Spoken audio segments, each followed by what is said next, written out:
Thank you, Ivan. Dear friends, ladies and gentlemen, it is really my pleasure to be today here and to say, not to give you the answers on the question which I put like a main topic of my speech, but to share with you my dilemmas about democracy in the modern world, and don't expect that I will have solutions. And after being so long in politics, it's not always easy to find the solutions.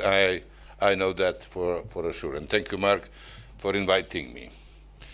And now, really, the question is democracy really under the threat in the modern society? I personally believe that it is, because of a lot of reasons. Some reasons are globally there, some reasons are internally from the countries which likes to be called democratic countries. But what democracy really means? In majority of the perception of the ordinary people, this is the way how the government is elected. So, if you have elections where everybody has the right to vote, majority of the people believe that this is then democratically elected government and that this is the basic pillar of democracy. I'm not so sure that this is the case. Hitler was elected in that way. All my leaders in my country, which at the end of the day created the war, were democratically elected. Free choice of the people. But it was not democracy at the end of the day. Democracy means much more than just elections. And simplified perception of democracy by reducing that on elections is something which is really wrong. Because we have societies where the leader is the essential pillar of that society. Basically, it's not artificially imposed. It is something which is developed. China, in the history of the China, the emperor was a symbol of security, of the wealth, of the normal life. So there are societies where the leaders are the essential pillar of the whole society. Can we impose democracy artificially in these societies? Doesn't work so clearly. We have this attempt, especially in Arab Spring, where there was a story of two strong leaders who were authoritarian, and somebody wanted to, and what we have like final outcome of that? Chaos, basically, in Libya, some of the very chaotic situation in Syria. It's not only because of that, but this is one part of reasons why we have problems.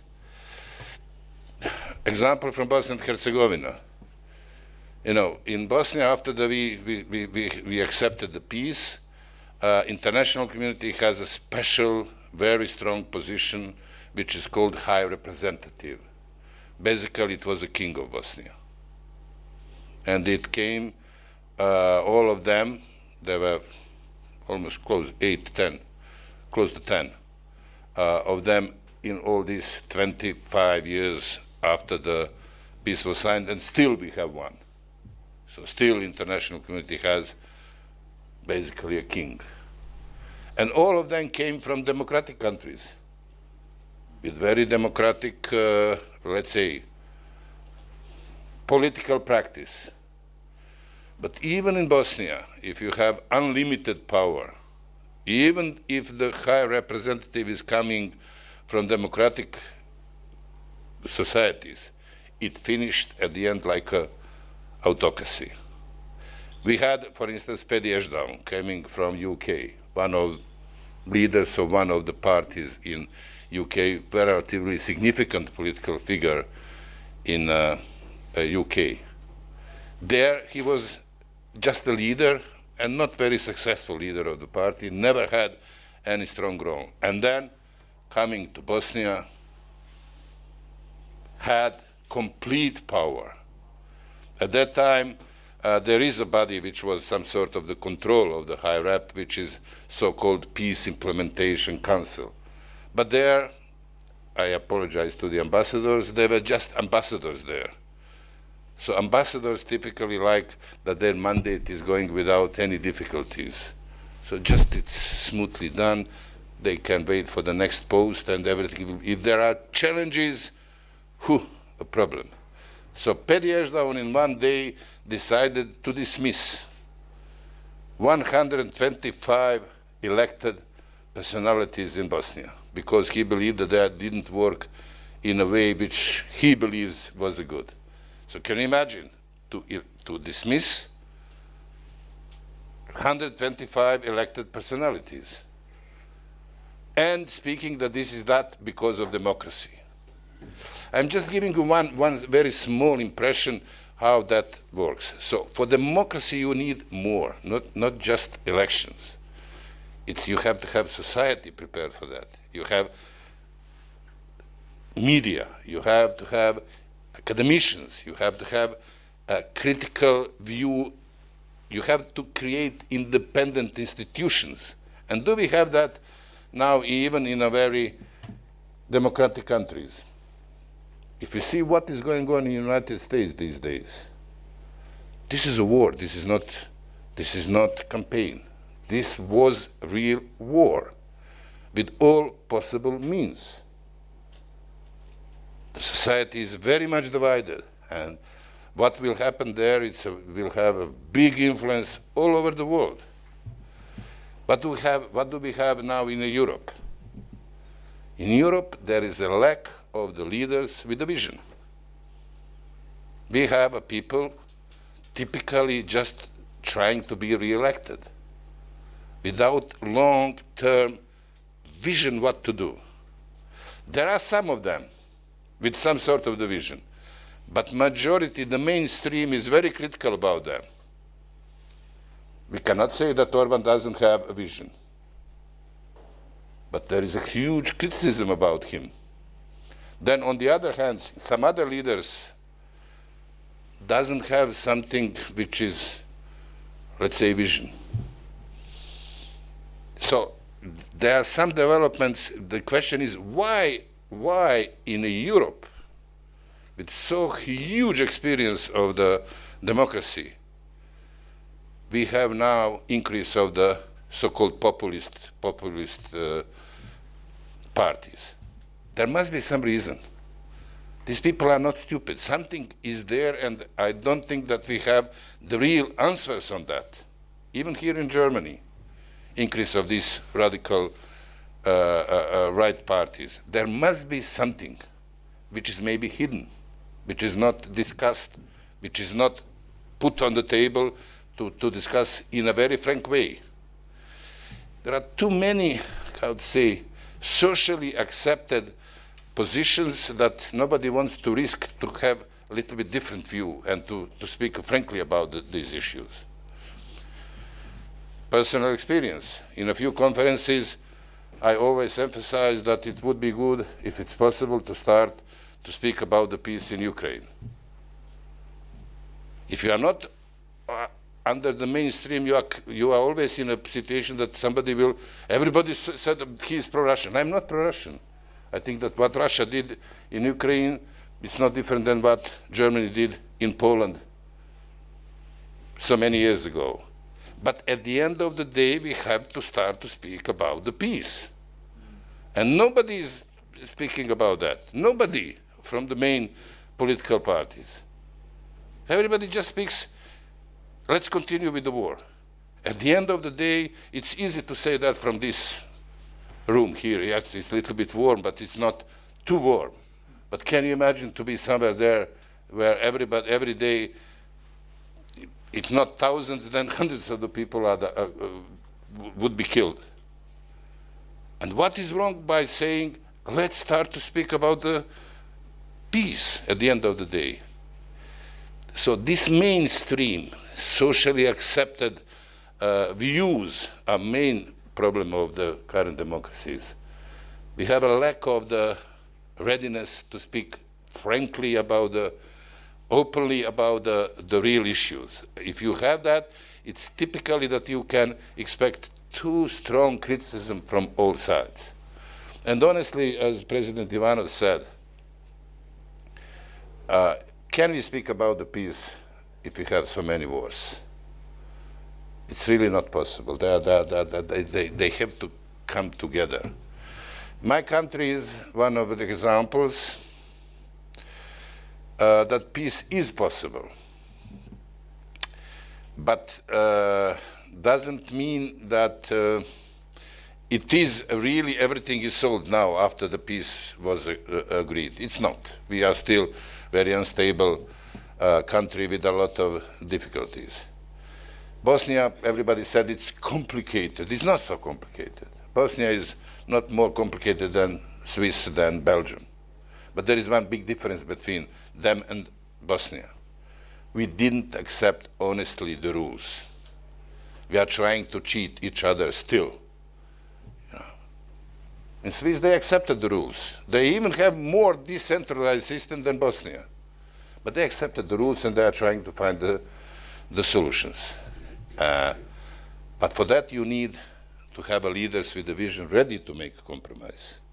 Leaders ready to make a compromise. I remember when the Pope was in Bosnia visiting us, and typically there are so-called tete-a-tete meetings, which means 2 persons, 4 eyes. In Bosnian case, that means 8 eyes, because there are 3 of us instead of 1 president. And the Pope asked us, how do you work? And I said, okay, we decided if we agree, we will put that in the public. But if we disagree, it will stay among us as long as we not agree, because we don't want to poison the public with our differences. Like a marriage. It looks very nice from outside. Inside, we know how it looks. I said, how do you know what is the marriage? I know more than you believe. And second, he asked us, do you agree? And I said, yes, we agree. Not very often we agree. We have a small, from time to time, differences. Then you are the real evidence that Holy Trinity is possible. So if you have a leaders ready to make a compromise, everything will be possible. But if you have a leaders who are just thinking about how to be re-elected, especially in the countries with a conflict, you will always have a conflict. There is no solution by definition. You can put the most beautiful piece of paper, constitution, if the people don't want to agree, there will be a problem. But if the people want to agree, in any system you can find solution. So I hope that all these dilemmas which we are faced with, especially, and I think that the most significant is development in Europe, the most significant is development in United States. Yes, we have some other countries which are playing more significant role, and they will play it in the future even more. India, China, some countries in the Latin America and Africa. But for the current stage, the real responsibility is on Europe and the United States. And I think really that they didn't open that discussion frankly enough. And as President Constantinescu said, at some point in Europe, we had the leaders coming mainly from the universities. And that time was much more peaceful than recently, where there are not so many coming from that. Politicians from the universities, they are very difficult in making decisions, too slow maybe from time to time. But they will not make mistakes. They will not create a negative stories, conflict. That's the big difference. And unfortunately now we are living in a society where if you are not tough enough, they said, everybody will say, doesn't have aureola, doesn't have something specific. Why to vote for him? It's too normal. And if you are a little bit crazy, you have more votes. If you are more crazy, you will win. Let's face with this reality. This is the reality of the current political life. So, as I said, don't expect from me the answers of this. I'm just giving dilemmas which I have by my own, because I don't know honestly what is the solution. At the end of the day, I really believe that democracy is the best possible way to organize the society. But again, society has to be prepared really for that. If it's not prepared all over the society, it's not just democracy, one man, one vote, and that's that. It is not that. Thank you for your attention. Thank you. Thank you so much, President Ivanic. That was really inspiring. So if you don't mind to have a few more minutes on the stage, so do you have any questions from the audience? I can see a few hands here.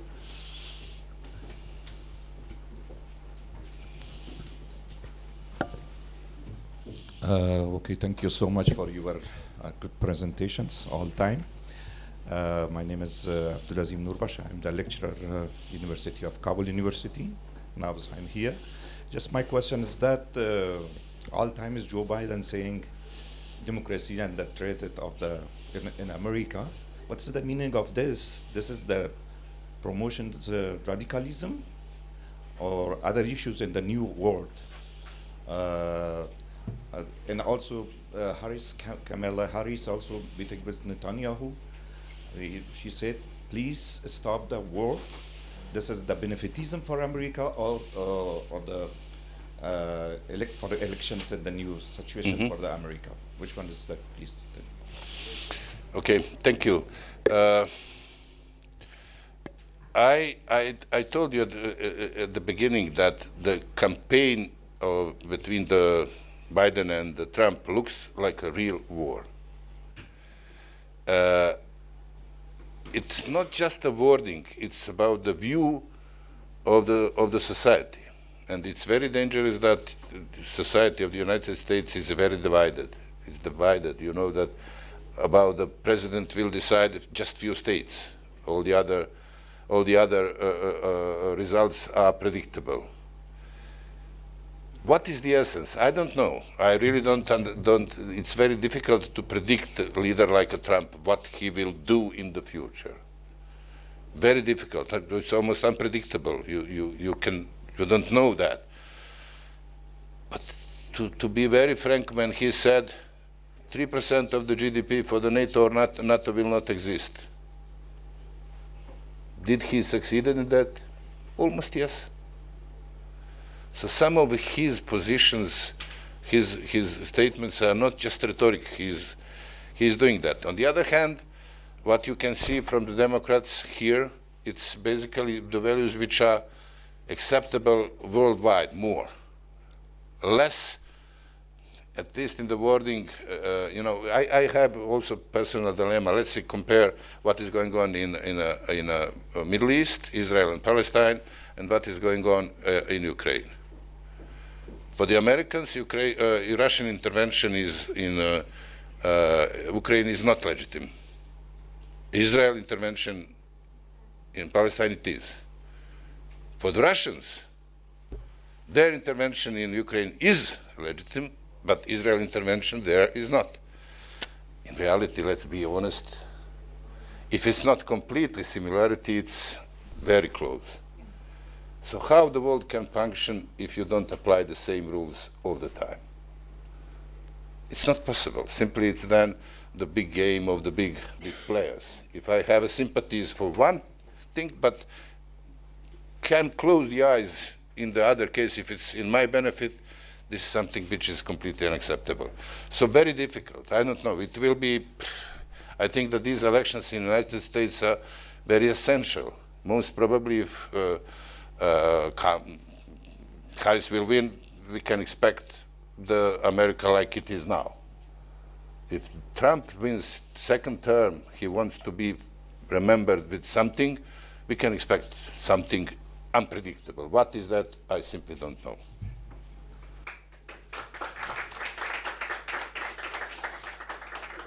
We have one more question.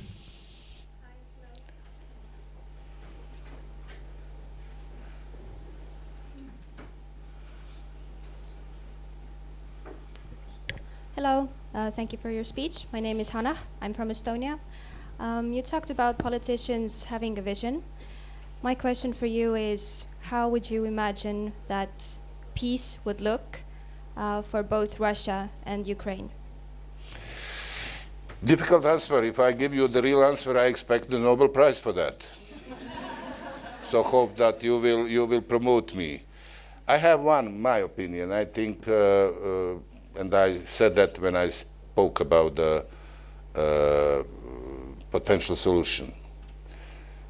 I think that we have to exclude, at least for this beginning, the Crimea from that story. This is something which is a little bit more. But let's speak about this. What was the real reason for the war in the recent years? I think that some level of the autonomy for these regions within the Ukraine, it is solution. So that Ukraine remains, let's say, single, because if we accept that the borders can be changed with the war will never stop. But on the other hand, we have to be realistic that these people have a little bit different opinion about the future, because basically they're mainly Russian-oriented or Russian-based people. So some sort of the autonomy, but within the Ukraine. For me, this is the first precondition for some sort of the solution. So nobody is winner there. Experience based on Bosnia is that we had a peace because there was no real winner. If you have a winner, then there is a loser. And loser will wait for the second half of the game trying to be a winner again. But if you have a solution where nobody is completely happy, but also nobody is completely unhappy, you can have a solution. It may be not very nice, especially if you have the current perception of the war where everybody said Russia has to be defeated. And then I asked my colleagues from that, okay, I understand that. There is a lot of arguments for that. But what after that? What day after? What when Russia is defeated? What is then the solution? And honestly, very serious people, very influential people, don't have answer on that very simple question. So that is my way of thinking. I don't want to say that I'm right, no. But I'm trying to find a solution which is balanced, that there is no winner, no loser, that everybody can find something more. And for me, European perspective, or European Union perspective of the Ukraine is normal. NATO membership, I don't know what is the reason for that. Honestly, if there is a real agreement at the end of the day. Maybe I'm wrong. I don't want to pretend that's... But reading a lot of things, I never heard anything about the final solution. And I think that this is not good. Let's be faced with the fact that 2.5 years we have a war. Hundreds of thousands of people dying there. And we, which are not involved in that, are supporting one or the other side for the war which we don't know when it will end. Like somebody who is professor, I cannot live with that. I simply cannot. I think that we have to open discussion, what is the solution? Maybe what I said is not good, but then somebody else can have another opinion, but let's start to discuss, not just close the eyes and not having any sort of the proposal. Thank you very much. I think that's it, right? So, President Ivanic, thank you so much. Thank you. Yes. One applause for President Ivanic.